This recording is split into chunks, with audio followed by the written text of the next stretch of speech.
Mijiyyoo takka ummaansi ganama ciree nyaachiftee fuutee gara mana barnootaa erguudhaaf jettee iddoo makiinaa geessitee nageeyyaas walitti dhaammatanii gara mana barnootaa kutte. Erga nageeyyaa walitti dhaammatanii booda gara mana barnootaa kutte. Ergasii hiriyoota mana barnootaa ishiitiin wal argitee mucaanis taphachuu eegaltee barnoota isiitis erga xumurtee gara mana barnootaa ijoolleen hundinuu deebi'uudhaaf eegalte. Gurbaan tokko mijiyyoo tana fuudhee miila ishii lamaan walitti hidhuudhaan gama duubaa makiinaa gama duubaa keessa kaayee deemuun jalqabe. Otuma deemaanii jiru iddoo fagoo gaara keessa takka geessee lafa kaayee banuudhaaf duuba makiinaa banuudhaaf yaale. Ergasiis banamuu dide sanduuqni makiinaadha. Mucaanis achuma keessa teessee du'aa'ii isii itti fufuu jalqabde. Ergasii inni kunis fuudhee gara mana giraajii geessee erga sanduuqa kana banuudhaaf yaalee dadhabee booda mana giraaja geessee banuudhaaf yaalchise. Garuu warri mucaa tanaa deebi'uu isii ifatanii hedduu yaaddawaa turan. Erga cinqatanii rakkatanii haati isiitis mucaa tana baay'ee waan jaalattuuf mucaa tanaan adda ba'uu isii hin jaalattu ture.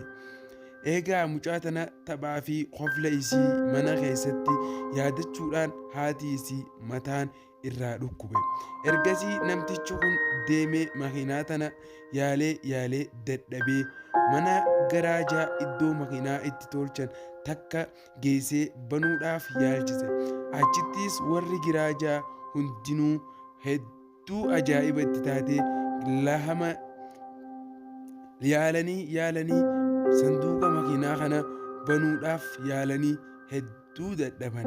Ergasii inni mucaa hate kunis akka mucaan tun echa keessatti ukkaamamtee duute itti fakkaatee hedduu yaaddawee gama poolisiitti harka kennuu mudate. Ergasii poolisiin dhufanii isaas qabanii banuudhaaf yaalan. Isaanis hin dandeenye. Isaan keessaa poolisichi tokko akkana jedhe, mee sheekticha tokkotti dawwalaa akka dhufee itti qaree banuuf je'een.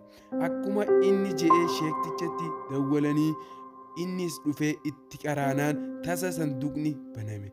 Yeroo sanduuqni banamu mucaan afaansiitiin waa jejjetti turte.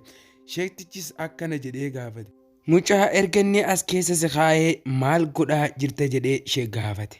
Du'aa'umaan godhachaa jira Ayaatal Kursiyyii qara'uu kiyya hanqa inni na kaa'ee fi hanga ammaatti tasuma dhaabee hin beeku. Du'aa'ii tana haati tiyya akka yeroo rakkoo qaraatu jettee natti himtee turte. Egaa daawwattoota kiyya kun beekamaadha. Egaa nama rabbii wajjin jiru rabbiin isaa wajjin tahaadha bakka fedhattiyyuu. Daawwattootaa fi kabajamtoota kiyya Seenaa TV chaanaalii kanarratti seenaa garaagaraa isiniif maxxansuuf jiraanna. Kanaaf bakka guddaa nuuf laadhaa. Hamma viidiyoo biraatiin walitti deebinutti nagaan naaf tura.